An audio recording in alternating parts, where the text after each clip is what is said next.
We've journeyed south to Texas for round 4 of the Limited Adhesion Radical Championship, presented by Make Real Media. We're on iRacing.com. My name is Gareth, and with me is Jim. How are you doing, Jim? I'm great, thank you, Gareth. It's great to be in Texas virtually this week. It's going to be an interesting race. Indeed, I'm looking forward to this one.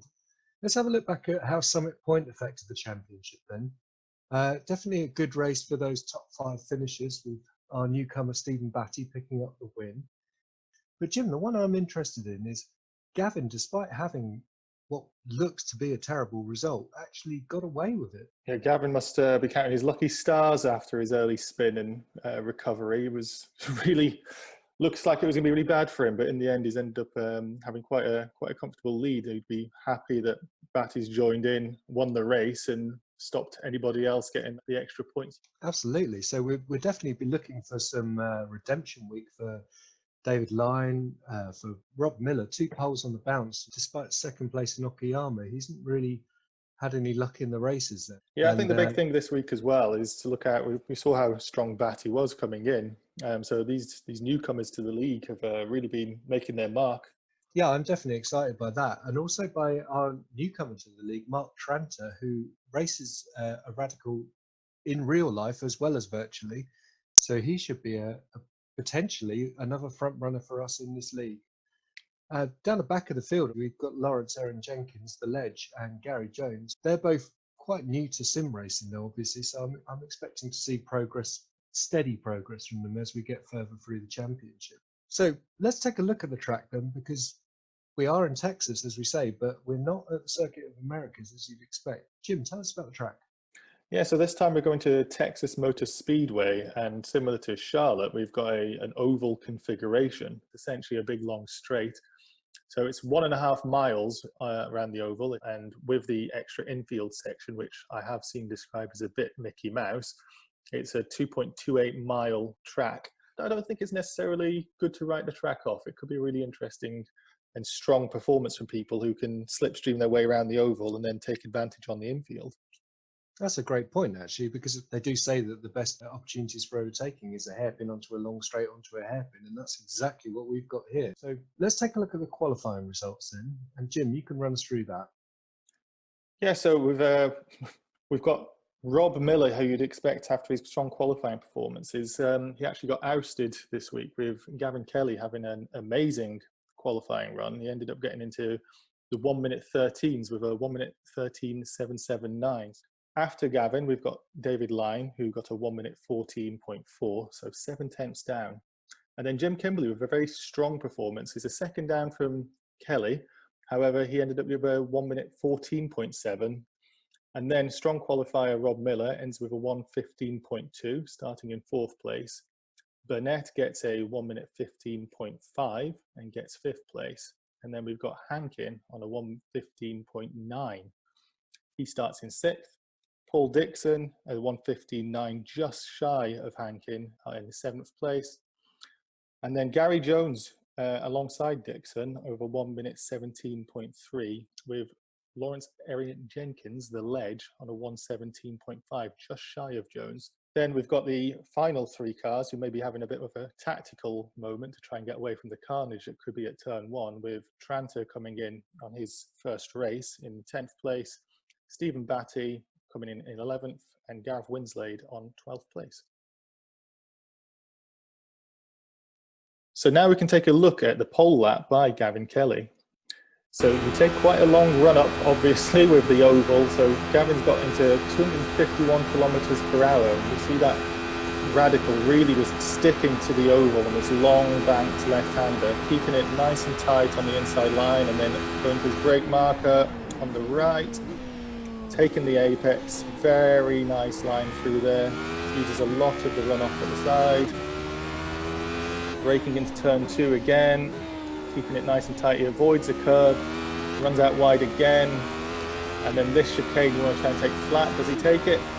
No lifting at all, a little bit sneaky on the inside line, but you can really abuse that section. Braking now into the long right-hander, and you have to be really patient getting into this. You can spin it if you're a bit too ambitious. And then this is the final hairpin, which Gavin takes. Tight again, double apexing, no single apexes, and very nicely on the power. Now we go back onto the oval, and it's going to be very easy riding from this point. Try and stick low, close onto the line without getting flat, and then taking a nice tight line towards the grass to cross the line. Gavin gets through there with his nice fast lap with 1 minute 13.779. So a cracking lap there from Gavin Kelly. And now let's go straight into the race. And here we are on the grid. So Kelly there on pole. And here's a green flag. We're off. Lyne's getting a great run of Kelly there. Yeah, very slow getaway by Kelly and Kimberley and Lyne coming up the inside. It's a very long run up, isn't it, this to turn one? Yeah, a lot of cars getting closer. Is that Tranter coming into the top 5 as well? Kimberley to the outside. Oh, there's big chaos there. Kimberley involved in a massive, massive pile-up. It looked like several drivers there going onto the exit of T1. Which has allowed Kelly and Tranter to get away in T1. Oh, Winslade spun and he's been collected by... Who was that there as well? Well, they've got a T1 Hankin and a T2 incident already. That's half the field, if not more, all involved in an incident so far. So qualifying results out the window. Absolutely there. And you can see the Miller's got a bent rear wing. And there's Kimberley recovering to take Jones. And the big winner here is Mark Tranter. From 10th place is now into first. Wow, how has he done that? And Dixon's up to second place ahead of Jools as well, which is very surprising. Did Jools make an accident, have an accident towards the end of the lap? Well, it looks like everybody's involved in something there. This is a chaotic start. So if you were thinking that we're going to have a good race from qualifying, we're going to have a cracking race just from that first lap. Yeah, lots of drivers out of position now. So we're still looking at Miller now onto the oval. And now we're riding on board with Kelly. He's tracking Dixon down to T1. You can see the power of the slipstream already in effect. He's closing that gap. Slipstream. Looking on the inside.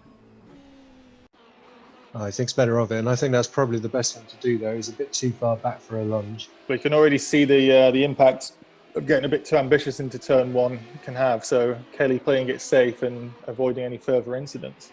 Yeah, and look at the state of David Lyne's car. That is a right mess. Almost as much of a mess as Kimberley's blobby livery behind it. It's an interesting livery, I'll give you that. But yeah, I think that interesting livery may have the better of Lyne's car at some point, because he cannot be driving at full pace with a car in that state. No way. So will he go into the pits? It looks like we've got Burnett going into the pits already, so quite a lot of damage clearly from his incident. We'd assume Lyne has to pit. Yeah. No, he's so off the pace.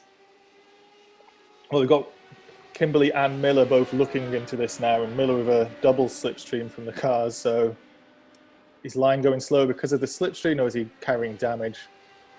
Are we cutting away? Look at this now. Kelly going around the outside of Dixon in the oval. Oh, he couldn't make it on the inside last time. Can he make the outside work?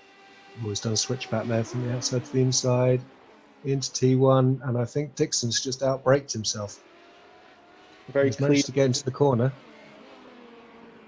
And speaking of overtakes, Miller and Kimberley have managed to get past Lyne, so that damage really affecting him on the oval section.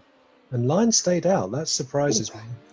He spun, and Kimberley went a little bit wide with Miller looking on the inside there into turn 2. So this infield really creating overtaking chances, and Lyne has slipped back a little bit, back into 6th place.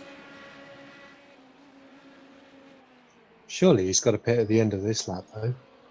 Well, I wouldn't be surprised. It looks like we've got a couple of the cars with the Ledge and Burnett a lap down, so going into the pits or having further incidents. And yeah, you'd imagine Lyne has to look and consider his options here, because it's going to be another 20 minutes of racing. And if he's going to be that slow on the straight, or on the oval, should I say, that's really going to affect him. Yeah, and there's Battie getting past Gari Jones. So he's had a change of livery from last week, which doesn't help us with calling the action so much. But I've just noticed that big Battie across his rear wing. So, and David Lyne is in the pits now, so he's falling down the order, but he had to take that repair. Yeah, Dixon having a look here to try and get back into 2nd place, trying the outside line and another switchback, but Kelly cuts in on the very fairly, cuts in and prevents him doing Miller around the outside of Kimberley there in T1, but just ran out of road. It looks like all the drivers are trying to give it enough leeway here, but it seems that Kimberley managed to eke his way through past Miller, with Miller being so fair there. Maybe sticking tight might have been a bit better, but you could be risking an incident. So at the front still, we've got Mark Tranter leading from Gavin Kelly. 2 seconds is the gap. Oh, it's coming down quite fast. So I think Jools is on charge now. Well, Dixon, he's dragging Dixon along with him if they are. So the two of them using each other on the oval to get the slipstream might be either fighting and losing time or being able to gain on Tranter. But with the top three stretching their legs a little bit. This could be quite a tactical decision. And if they work together, they can get much quicker onto the back of Tranter and attack him as well. Now, speaking of working together, we've got Kimberley and Miller here in 4th and 5th, and if they wanted to work together, perhaps they could not fight and make their way onto the podium here. But it looks like Miller's really interested in getting back past and into 4th place past Kimberley. I wonder how frustrated Miller has been over the last few weeks with.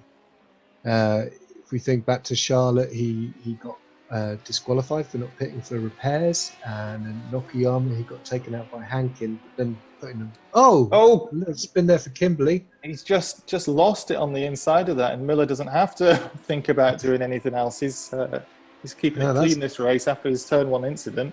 Finally, some fortune for him. So yeah, he had a great race in Nakayama after being taken out by Hankin to get back to 2nd place, but then a bit of a struggle last week at Summit Point. So I think Rob's really overdue some good luck in this series. As is Burnett, you'd have to say. He's down in 11th again. He had a good race last week. We've got a big battle for the lead here. Sorry to interrupt, but this is for P1. Jools has really caught up on 2 seconds there on Tranter, and the timing says it's in the lead, but he has the outside line here. So what we've seen so far is the outside line is too far round, actually. So he's gone for that cutback like he tried on Dixon before. It worked before. Oof. Fair racing, but Tranter not having any of that. No, it just keeps it in the lead. I think this could go on and on, actually. This is exciting. Yeah, well, it looks like Dixon must have had an issue because he's 10 seconds down the road now, and Miller, after taking 4th place from Kimberley, is now looking straight down the back of that Ferrari livery of Dixon and wanting a podium position, getting 3rd place. Wow, so we've got a bit of a Ferrari-Mercedes battle actually taking place in our limited adhesion championship. Well, I mean, there are some interesting liveries out there. These two do look very professional, but I have to say Kimberley's one probably does make it just elevate this league a little bit more this round. Clearly, I mean, I think anyone who sees that coming behind would be jumping off the road. So what have we got here now? We've got Tranter and Jools still separated by under a second out front. Dixon and Miller now looks like they're going to be battling for that final podium spot. And then Kimberley, Battie, Hankin, all within a few seconds of each other too. So, and we're going into another battle for the lead here. That T1, these two are going to be going at it, gangbusters. Jools eagerly trying to get his way past. Yeah. If we take a look down the back of the grid as well here, so we've got, looks like Laurence Erin-Jenkins, so the Ledge, and Burnett and David Lyne all a lap behind. In fact, I'd say David Lyne is actually retired now because he's gone greyed out. Well, he's had a lot of slowdown with that issue he had from the early crash. He couldn't go fast on the oval. He must have just decided not to persevere. That's such a shame to see after, he had that tough week last week, but you'd expect from a championship contender, he needs to get back in the game next week. Very unfortunate. And in the meantime, it looks like we've had Miller make his way through into 3rd place, and Battie, who we're watching here now, he's leading this pack of 3, catching up on Dixon. And a bit of a scruffy exit onto the oval there for Battie. Is that going to affect his straight line speed? And we've got another attempt here on T1 between the 2 lead cars. Well, this is just going to run and run, isn't it? Jools again wanting to try and get his way past. I don't think there's much between these two, so Jools might not be able to get past, but it's not from Tranter going slow. It's just you can see the power of the slipstream, which Rob Miller here is benefiting from once again. Really make his way up the grid here. The Tranter's just sweeping across. He's got the optimal line in T1, making Jools take the tyre to line in, and then just chopping his nose. I mean, it's totally the way to do it, isn't it? It's So here a really strong Kimberley. performance here from Tranter. Yeah. Kimberley and Hankin then both chasing down Steve Battie, who's currently in 5th place. And Hankin, another one with a change of livery this week. We had a predominantly green and blue car last time out. It's another interesting change of livery. So all 3 of these running a new livery this week. Well, you can see these, they've got the top 2 way ahead in the front, and then just behind them, we've got a pack of about 5 cars here, all potentially looking for that 3rd place.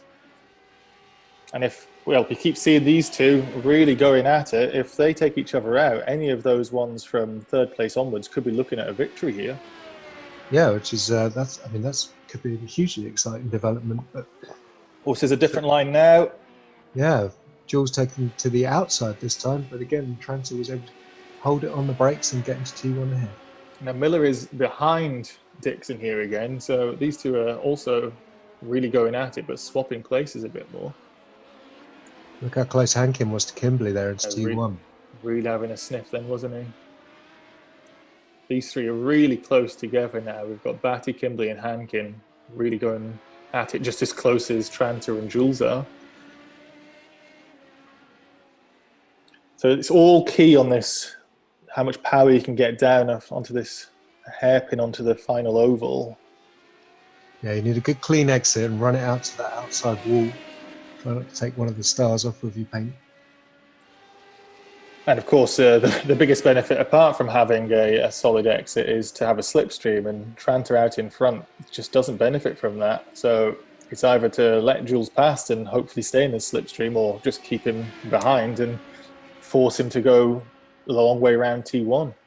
Absolutely. It's interesting here that Kelly wasn't sat in the slipstream all the way around the oval there at all. He was sat right on the outside. Did he not feel that he needed the slipstream there? Did he think he was already up to the same pace as Tranter?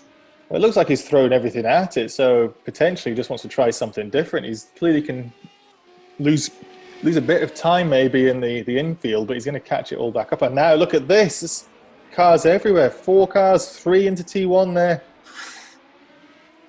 Dixon shutting the door on Kimberley. So Dixon's now behind Battie, so he must have had a slip up somewhere, because Miller is way up the road, and now we've got 4th, 5th, 6th and 7th all together on the track. So anything could happen with these guys. And we're just coming up to the halfway point of the race now. Tyres fully up to temperature. Maybe we could be seeing a bit of tyre wear even. But it seems unlike last week that the tyres haven't been as big an issue. We obviously had the big crashes at turn 1 and turn 2, but apart from that, these drivers really going at it from the start. Unlike last week, where it was a bit worried going on the first couple of laps. The tyres well up to temperature early here, and you can see the benefits of it from the start of the race and ongoing. I'm trying to think which corners would actually give you a lot of tyre wear on this track, because obviously the 4 big braking zones, it's all into 4 sort of hairpins, so there's not really any like high speed corner that would give you a lot of tyre damage, apart from maybe the chicane, which is obviously flat out in these cars, so it's hard to even call it a chicane. Again, you've got... That's a brilliant move there on the outside by Dixon. These guys getting very, very tight together. And Kimberley to the outside of Battie into the chicane. That's not... Oh, he's done it. What a move. That's not an overtaking spot. That was Battie losing a bit of time from earlier on with the move with Dixon, and then losing out on another place. Yeah, that is predominantly a single file corner, so that is a fantastic move there by Kimberley. Very opportunistic. And I was lost a bit of time, Kimberley on Dixon there, going a bit too hard on the brakes, so Battie could sniff that move, sniff that place back. Well, the interesting thing though was that as Kimberley broke hard, he actually forced Battie into mirroring that hard braking, so both of them lost time to Dixon. But it's just whether Battie's trying to capitalise around the outside again. And once you lose that slipstream, it just becomes a bit of an equal battle. He's having to take the slightly wider line. More of a slow. It looks like he's trying to get a bit more slip again. There he goes, down to the inside. Kimberley gives him a lot of space. Is he thinking of having the switch back? Oh, Hankin into the back of Kimberley there. Oh, that's unfortunate. That's a full-on pirouette there. Kimberley ends up in seventh place. A bit of a ballet dancer move. That's a big shame for Kimberley there, because he had that great move the lap before, and then just Hankin slightly over-optimistic on the brakes. But I mean, with 4 cars that close together, you've got to expect a few incidents here and there. And I'm just looking further back, and I can see that there's less than a second now between Gari Jones and Gareth Winslade. So, and that'd be why. And Jones has gone so wide there.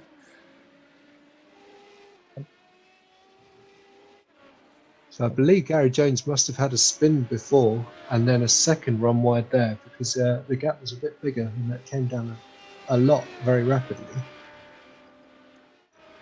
Speaking of those gaps coming down, we've got Battie here really battling Dixon. This is a great battle. This turn 1 being the place to be. Battie gets out the slipstream, then ducks underneath. So I'm noticing a trend here that a lot of the drivers seem to prefer to try it on the outside, and then they all seem to duck in under the car to attack onto the inside into T1. That seems to be the preferred method, although we haven't seen as many overtakes up from it as, I mean, you need to be really, really powerful on the overlap of speed to get it done, don't you? Well, you don't want the car that you're trying to overtake to potentially cut in on you. So it's, yeah, I think everyone's given it a bit of space. We've seen how chaotic it can actually be if you take it all wrong on the first and second corners. So maybe everyone's got a bit wary of any contact. But these two here, Tranter and Jools, the lead, they seem to have a lot of respect for each other. Very close together. Jools really takes it this time, but he's outbraked himself. Oh, around the outside. Yeah. I mean, that's 13 laps side by side, giving hammer and tongs. It's just, I mean, hats off to these guys. They've been driving superbly well. Oh, that was tight there. They were very, very close to touching. That's a bit of a squeeze from Tranter there. You have to wonder if he knew that Kelly's nose was up the inside there. Well, either way, you can see these two are showing the rest of the field how it's done with some of the spins we've seen from the rest of the pack. These two keeping it clean up front and still extending their lead. They're now 15 seconds ahead of third place Miller, who's getting a bit of a lonely race now. He was in quite a few battles earlier with Dixon and Kimberley, and now looks to have solidified third place. So just looking down the order now, and we can see that 8th down to 12th have all been lapped, and in fact Winslade is now also out of the race, so he must have had another crash or a problem. It's unfortunate for Winslade. It's just not really working out for him at the moment, but that's racing sometimes. I'm sure he'll bounce back better next time. Well, we've got to hope so, yeah. And again into T1 with Tranter and Kelly. I don't think there'll be a single lap we could have watched between these two that had had an identical line into T1. And Tranter really going wide now. Yeah, braked himself into T2 there.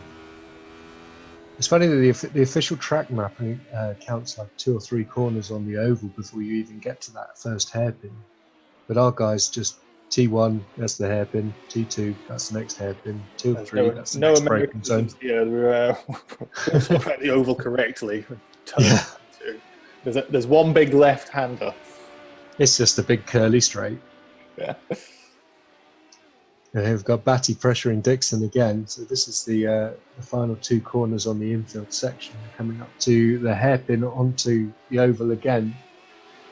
And let's see if Battie can set himself up for a pass here.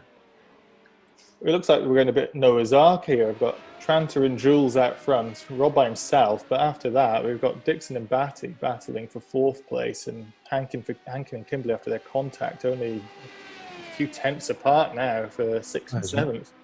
Nothing between those guys, is there?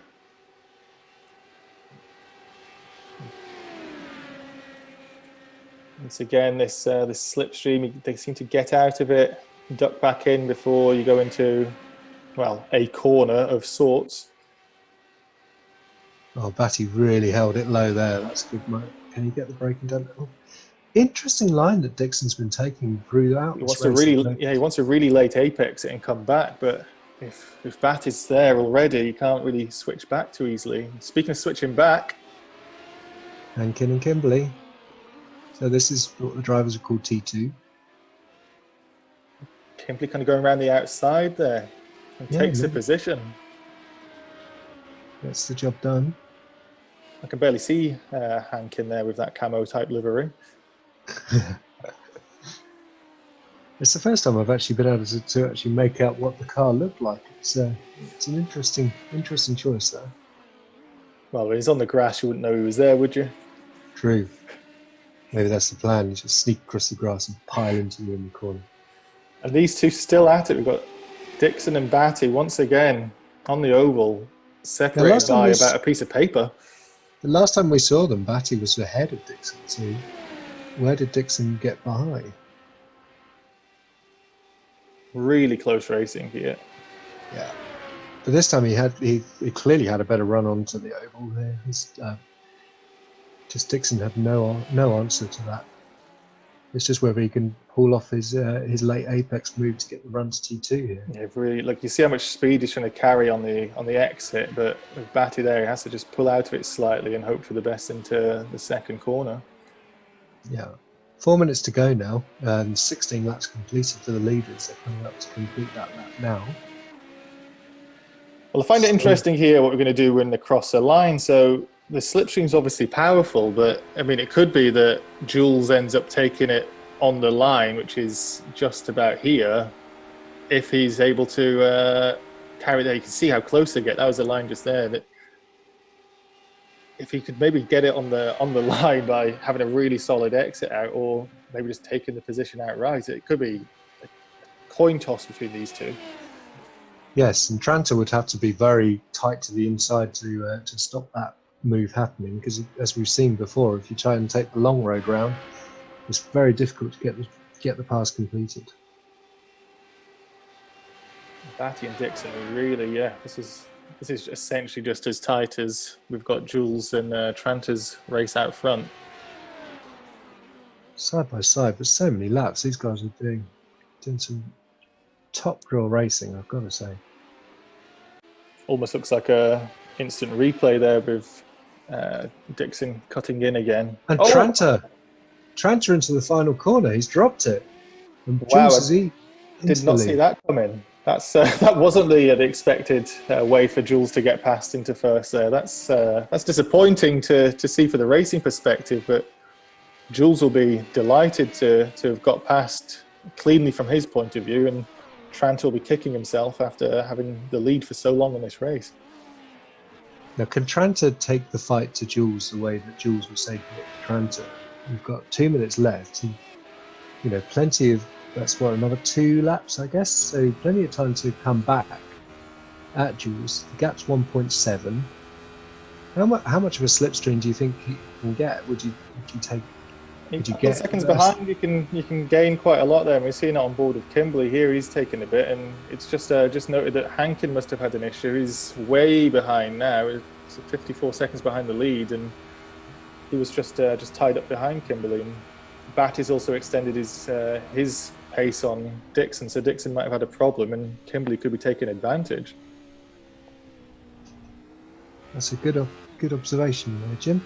And we've got 5 seconds between Miller and Battie, so I think Miller might be home safe in third, which is a good improvement on his grid spot for him. But I mean, you've got to think he'd be wishing he's up there in that top 2 battle like he normally is. Well, Jools here is this is what we're talking about. Jools is on in the lead now, and Tranter is slowly but surely cutting his lead down, and with 1 minute to go, can he get right on the tail end of Jools' car? The police car looking livery. And he's gained nearly a second already, so this is game on, you'd have to say.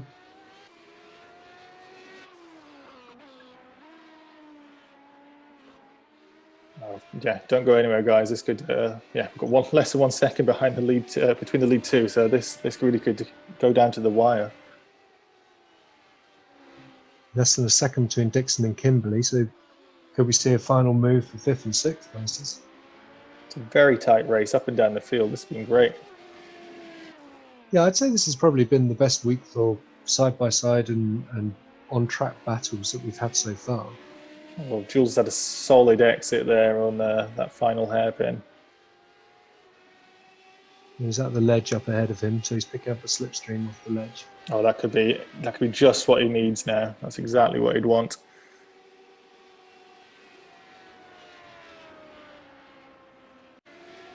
And there we go then. So Gavin Kelly takes a 3rd win from 4 weeks racing. Mark Tranter on debut, 2nd place, and Rob Miller in 3rd place. And here we've got Dixon and Kimberley coming up to cross the line and finish the race.